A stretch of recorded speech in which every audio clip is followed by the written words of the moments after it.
श्री स्वामी समर्थ सगळ्यांना. कशा आहात मैत्रिणींनो? छानच असाल तर चला आजच्या व्हिडिओला सुरुवात करूया.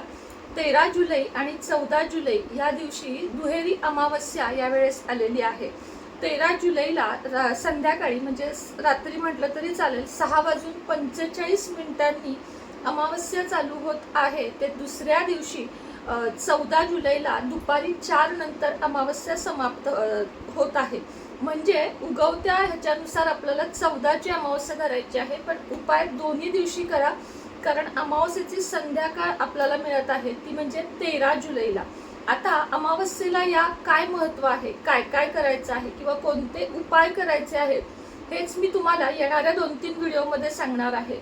सगळ्यात आधी अमावस्येला कोणत्या गोष्टींपासून सावधान राहावे किंवा सावध राहावे हा आज खूप महत्त्वाचा व्हिडिओ मी तुमच्यासाठी घेऊन आली आहे. कारण मला DM मध्ये, कमेंट्समध्ये, मेलमध्ये हे प्रश्न वारंवार येतात की ताई, अमावस्याच्याच दिवशी आम्हाला असे त्रास का होतात किंवा अमावस्येलाच आम्हाला आमच्या घरामध्ये वाद किंवा वातावरण का बिघडते किंवा अमावस्येला असं काय फरक होतो ज्याच्यामुळं आम्ही अर्थातच विवश होतो की आम्हाला आता बास झालं हे सगळं किंवा कंटाळा आला या सगळ्याचा. तर बघा, आत्ताची जी अमावस्या आहे ना ती रविवार आणि सोमवार, मी जसं तुम्हाला सांगितलं, वेळ पुन्हा एकदा आपण दुसऱ्या पण पंचांगामध्ये बघून तुम्हाला सांगते मी की दर्श अमावस्या 14 तारीख दुपारी 12:20 नंतर चालू होते. आता आधीचं जे टायमिंग होतं ते वेगळ्या पंचांगातलं होतं. हे आपलं महाराष्ट्रीयन मधलं मी तुम्हाला सांगते की रविवारी दुपारी 12:20 नंतर अमावस्या चालू होत आहे. ते सोमवती अमावस्या, म्हणजे पहिलं थोडं चुकलं माझं, सोमवती अमावस्या सकाळी 8:24 पर्यंत आहे. म्हणजे बरोबर या दोन्ही अमावस्या आपल्याला धरायच्या आहेत. दर्श अमावस्या आणि ही सोमवती अमावस्या, या दोन्ही म्हणजे हे दोन्ही दिवस आपल्याला थोडक्यात महत्त्वाचे आहेत. दर्श अमावस्येला आपल्याला पितरांची सेवा करायची आहे, त्याच पद्धतीने काही उपाय करायचे आहेत, काही सेवा करायचे आहेत, ते आपण कंटिन्यू पुढे बघूया, म्हणजे पुढच्या व्हिडिओमध्ये बघूया. सगळ्यात आधी अमावस्या आणि पौर्णिमेला का त्रास होतो तर बघा, समुद्रामध्ये मी तुम्हाला नेहमी सांगते जशी भरती ओहोटी असते त्याच पद्धतीनं आपलं शरीर हे 70% पाण्यानं व्यापलेलं आहे. आणि त्यामुळंच अमावस्या पौर्णिमेला जशी समुद्रात भरती ओहोटी होते, पाण्याच्या ठिकाणी विशेष बदल होतात, तेच आपल्या मनामध्ये बदल होतात. आणि ज्यांचा स्वामी चंद्र आहे त्यांना तर पौर्णिमेचा आणि अमावस्येचा खूप जास्त त्रास वेगवेगळ्या पद्धतीनं होतो.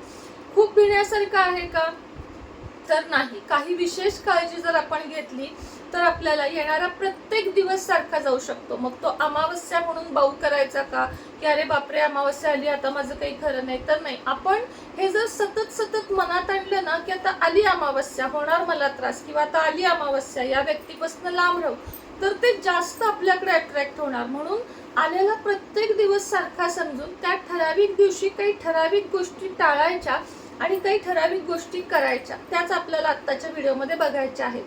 लक्षात घ्या, अमावस्येला सगळ्यात पहिल्या गोष्टीपासून सावधान राहायचं ते म्हणजे तुमच्याशी सतत भांडायला टपलेले जे लोक असतात, मग तो पती असू शकतो, पत्नी असू शकते, भाऊ बहीण मैत्रीण, कुणीही नात्यामधलं असू शकतं, शेजारी पाजारी असू शकतं.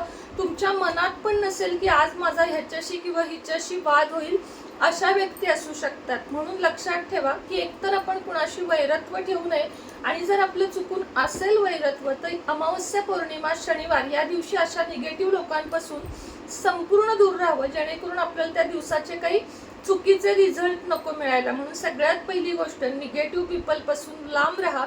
अशा लोकांचं या दिवशी तोंड पण बघू नका की ज्याच्यामुळं तुमची खरं तर नेहमीसाठीच हा रूल पाळा, पण या दिवशी अवश्य पाळा की अशा लोकांपासून पूर्ण दूर राहा ज्या व्यक्तींमुळे तुमची मानसिक स्थिती, मेंटॅलिटी खराब होते. अशा लोकांपासून पूर्ण दूर राहायचं, आपण शांत राहायचं.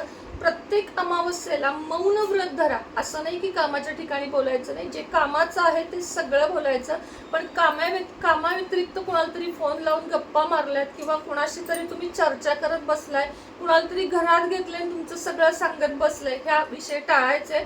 खास करून स्त्रियांना ही सवय असते, म्हणजे मी पण स्त्री आहे पण मी खरं सांगते की खास करून तुम्ही जर 5-6 पुरुष एकत्र बसले तर त्यांचे विषय बघा आणि 5-6 स्त्रिया एकत्र बसल्या तर त्यांचे विषय बघा. अगदी टचवूड की मी या सगळ्यापासून लांब आहे. मी कधीही अशा ग्रुपमध्ये बसत आणि चर्चा करत नाही, कधीच कुणाशी नाही. मी एकेरी वागते, एकटं राहणं पसंत करते, कारण मलाही हे सगळे अनुभव आयुष्याकडून आलेले आहेत. म्हणून आता मला एकटं राहणं जास्त चांगलं वाटतं आणि तेव्हापासून जसं मी या 2 वर्षात एकटं राहणं सवय लावून घेतली आहे, तसे माझे वाद विवाद निगेटिव्हिटी या सगळ्यापासून मी दूर राहिली आहे आणि तुम्हालाही ते लक्षात ठेवायचे. दुसरी आणि महत्त्वाची गोष्ट, शक्य म्हणजे गरजेशिवाय कामावर जाऊ शकतात. जी काही कामं आहेत, दवाखाने, सगळं महत्त्वाची कामं आपण करायचे, जॉबला जायचे, सगळं जायचे, पण विनाकारण नदी किनारी, विनाकारण ओढ्याच्या इथे, समुद्रावर फिरायला म्हणते मी, कामानिमित्त नाही. तर हे पूर्णपणे टाळायचे. या दिवशी नाही म्हणजे नाही जायचं अशा ठिकाणी, पूर्णपणे हे अवॉइड करायचं की नाही, हा दिवस सोडून बोला मी यायला तयार आहे. या दिवसात नाही जायचं, कारण पौर्णिमा अमावस्येला समुद्रकिनारी ॲक्सिडेंट होतात म्हणून पण जाऊ नये, म्हणजे वेगवेगळे प्रकार होतात म्हणून पण जाऊ नये. आणि आपलं शरीरातलं पाणी आणि ते पाणी इतकं एकमेकाला आकर्षित करतं की वेगवेगळे परिणाम घडतात आणि म्हणून पाणी ओढ घेतं म्हणतात. आणि म्हणून या गोष्टींपासून लांब राहावं. खास करून पावसाळ्यात मी अवेअर करेन तुम्हाला सगळ्यांना की अशा ठिकाणी जाऊ नका जिथं तुम्हाला भीती वाटते. उंच ठिकाण किंवा पाण्याचं ठिकाण नाही जायचं. हे दिवस टाळायचे म्हणजे टाळायचे. तुम्हाला या गोष्टी पटतील जेव्हा तुम्ही या गोष्टीवर विचार कराल. आता तिसरी आणि महत्त्वाची गोष्ट म्हणजे कुणी काही खायला दिलेलं टाळायचं. अमावस्येला घरचं सात्विक आणि चांगल्या लोकांच्या हातचं खायचं. म्हणजेच काय तर निगेटिव्ह लोकांचं काही खायचं नाही. तुम्ही ज्यांना तुमचं स्वतःचं वैर मानता किंवा दुश्मन मानता अशा लोकांनी दिलेलं काही खायचं नाही. कुणी कुठले अंगारे असतील किंवा कुणी म्हणेल तुम्हाला हा देवाचा आहे, नको म्हणावं, मला आता नाही, हात लावायचा नाहीये, उद्या लावेल. कुणी पेढा देऊ केला, कुणी पांढरी बर्फी, पांढरे पदार्थ देऊ केले, पांढरे कपडे देऊ केले.